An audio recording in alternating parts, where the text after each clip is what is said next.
IPS बन भिखारन पहुंची थाने मचा हड़कंप। शहर का मुख्य पुलिस थाना, जहां दिन भर कानून व्यवस्था से जुड़ी गतिविधियां चलती रहती थीं, उस दिन भी अपनी सामान्य चहल पहल में व्यस्त था। पुलिसकर्मी अपने अपने कार्यों में लीन थे। कोई किसी केस की फाइल देख रहा था, कोई फरियादियों से बातचीत कर रहा था, तो कुछ सिपाही मजाक मस्ती में लगे थे। सुबह से ही कई लोग अपनी शिकायतें लेकर आए थे। कोई अपनी गुमशुदा रिपोर्ट दर्ज करवा रहा था, तो कोई चोरी या झगड़े की शिकायत कर रहा था। थाने के माहौल में एक रोजमर्रा की ऊब और अधिकार का अहंकार साफ झलक रहा था। इसी बीच थाने के दरवाजे पर एक अजनबी महिला दिखाई दी।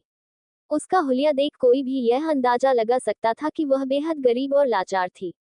मैले कुचले फटे पुराने कपड़े, सिर पर एक गंदी और जर्जर चादर, हाथ में एक पुराना और घिसा पिटा झोला और नंगे पैर कीचड़ में सने हुए, ऐसा लग रहा था जैसे वह कई दिनों से भूखी प्यासी भटक रही हो। उसकी आंखों में थकान और लाचारी साफ झलक रही थी। चेहरा बुझा बुझा सा था और चाल बेहद कमजोर। ऐसा लगता था जैसे उसमें चलने की भी ताकत नहीं बची हो। जब वह महिला धीरे धीरे लड़खड़ाते कदमों से थाने के अंदर दाखिल हुई, तो वहां मौजूद पुलिसकर्मियों की नजरें तुरंत उसकी ओर घूम गईं। कुछ ही सेकंड में पूरे थाने में उसके आने की खबर फैल गई। अधिकतर पुलिस वाले उसे घूरने लगे।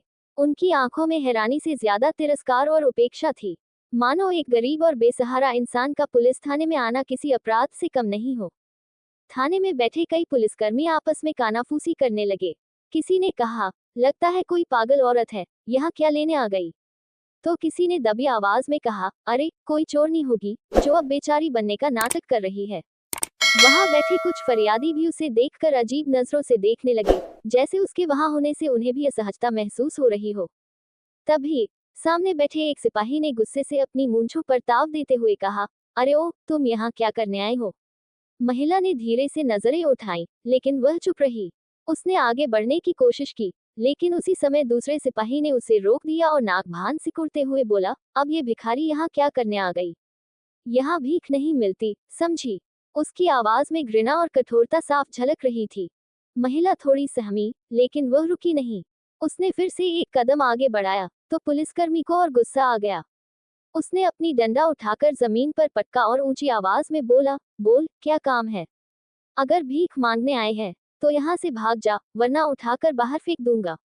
महिला कुछ देर तक चुपचाप खड़ी रही। उसकी आंखों में निराशा, अपमान और दर्द के मिले जुले भाव थे, लेकिन उसने अपनी हिम्मत नहीं हारी। उसने पुलिसकर्मी की आंखों में देखना शुरू किया और फिर धीरे से, लेकिन आत्मविश्वास से भरी आवाज में कहा, मुझे इंसाफ चाहिए, साहब। ये सुनते ही थाने में ठहाके लगने लगे। कुछ पुलिस वाले हंस पड़े, कुछ ने सिर हिलाया और कुछ ने उपहास भरी नजरों से महिला को देखा।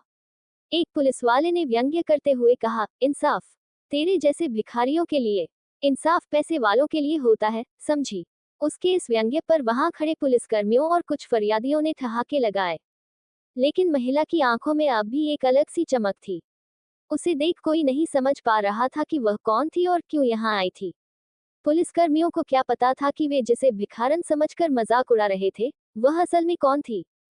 थाने में मची हलचल और भिखारन की मांग। थाने के माहौल में ठहाके गूंज रहे थे। पुलिस वालों के लिए ये किसी तमाशे से कम नहीं था। एक गरीब और लाचार दिखने वाली औरत न्याय की मांग कर रही थी, यह उनके लिए हंसी की बात थी। कांस्टेबल ने व्यंग्य से कहा, इंसाफ तेरे जैसे भिखारियों के लिए, इंसाफ पैसे वालों के लिए होता है, समझी। ये सुनकर बाकी पुलिसकर्मी भी हंसने लगे। कोई कह रहा था, चल चल निकल यहाँ से, तो कोई उसकी दुर्दशा पर मजाक बना रहा था। थानेदार, जो अब तक इस तमाशे को चुपचाप देख रहा था, गुस्से में अपनी कुर्सी से उठ खड़ा हुआ। उसकी आंखों में कठोरता थी। उसने सख्त लहजे में कहा, भाग जा यहाँ से, वरना धक्के मारकर बाहर निकाल दूंगा। उसकी इस धमकी पर अन्य पुलिसकर्मियों ने भी सहमति में सिर हिला दिया। किसी को भी उस महिला की तकलीफ या उसकी मांगों की परवाह नहीं थी। लेकिन भिखारन ने हटने से इनकार कर दिया। वह अधिक खड़ी रही और पुलिस वालों की आंखों में आंखें डालकर देखने लगी। उसकी आंखों में अब एक अलग चमक थी, आत्मविश्वास और दृढ़ता की चमक। फिर उसने धीरे धीरे अपनी चादर उतारी, बालों को पीछे किया और अपने असली रूप को उजागर कर दिया।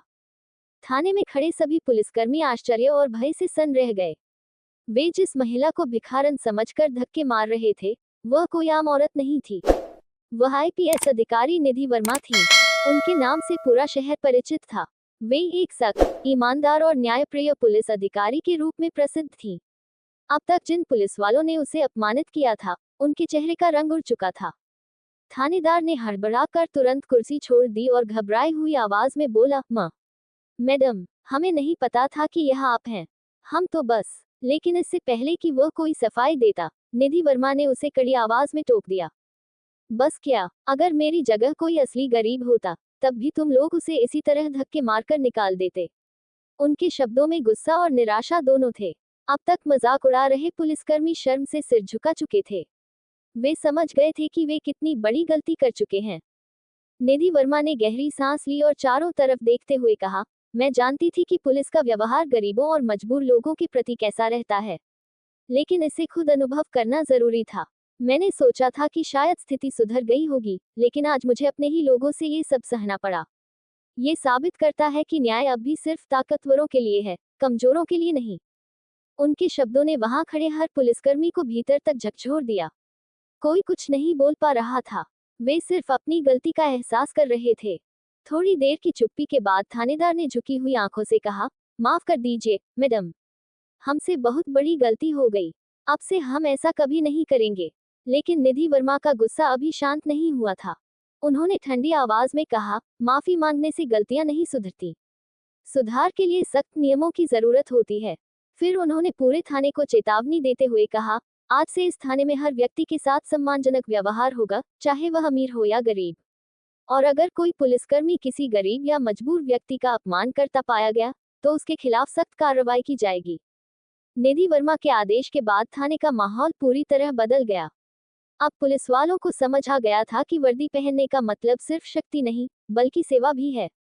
कोई गरीब या मजबूर व्यक्ति आए, तो उसे इंसाफ मिले, उसे दुत्कारा न जाए, ये नियम अब हर पुलिसकर्मी के मन में बैठ चुका था। ये खबर जल्द ही पूरे शहर में फैल गई। लोग निधि वर्मा की इस अनोखी पहल की सराहना करने लगे। पहले जो गरीब और बेसहारा लोग पुलिस थानों में जाने से डरते थे, अब वे अपने अधिकारों के लिए आगे आने लगे। हर किसी को ये यकीन होने लगा कि न्याय सिर्फ अमीरों के लिए नहीं, बल्कि हर नागरिक के लिए है। आईपीएस निधि वर्मा ने अपने इस प्रयोग से यह साबित कर दिया कि सच्चा अधिकारी वही होता है, जो केवल कानून का पालन नहीं करवाता, बल्कि समाज में बदलाव भी लाता है।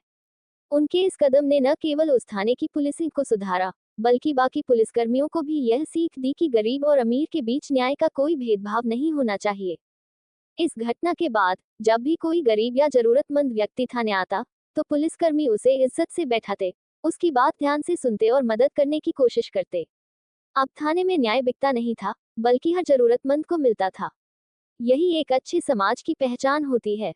इस कहानी ने ये साबित कर दिया कि अगर सिस्टम में एक भी ईमानदार और दृढ़निश्चयी इंसान हो, तो वह पूरे सिस्टम को बदल सकता है। और निधि वर्मा ने यही किया था, न्याय को सिर्फ अमीरों की जागीर नहीं रहने दिया, बल्कि हर जरूरतमंद तक पहुंचाया। कहानी की सीख। इस कहानी से हमें ये गहरी सीख मिलती है कि हमें कभी भी किसी व्यक्ति को उसके कपटों, गरीबी या सामाजिक स्थिति के आधार पर नहीं आंकना चाहिए। जो व्यक्ति आज साधारण दिख रहा है, हो सकता है कि वही व्यक्ति कल सफलता की ऊंचाइयों को छू रहा हो।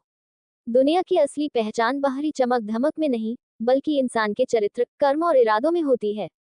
हमारे समाज में अक्सर गरीबों और असहाय लोगों को हीन दृष्टि से देखा जाता है। उनके साथ ऐसा व्यवहार किया जाता है मानो वे इंसान ही न हो।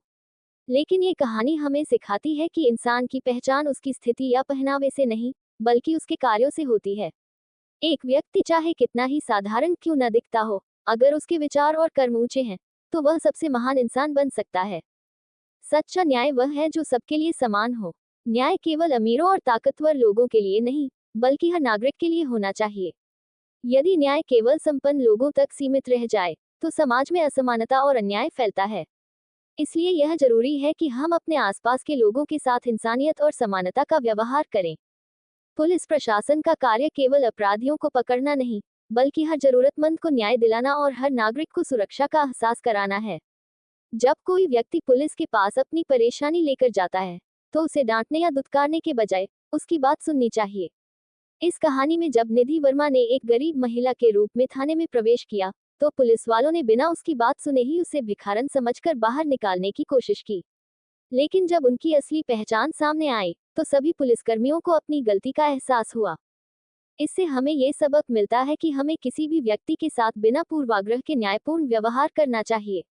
अगर कोई गरीब, असहाय या मजबूर इंसान हमारी सहायता मांगने आए, तो हमें उसे दुत्कारने के बजाय उसकी परेशानी का समाधान निकालना चाहिए।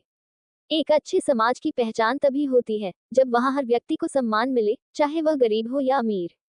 निधि वर्मा की यह पहल पूरे समाज के लिए एक प्रेरणा है।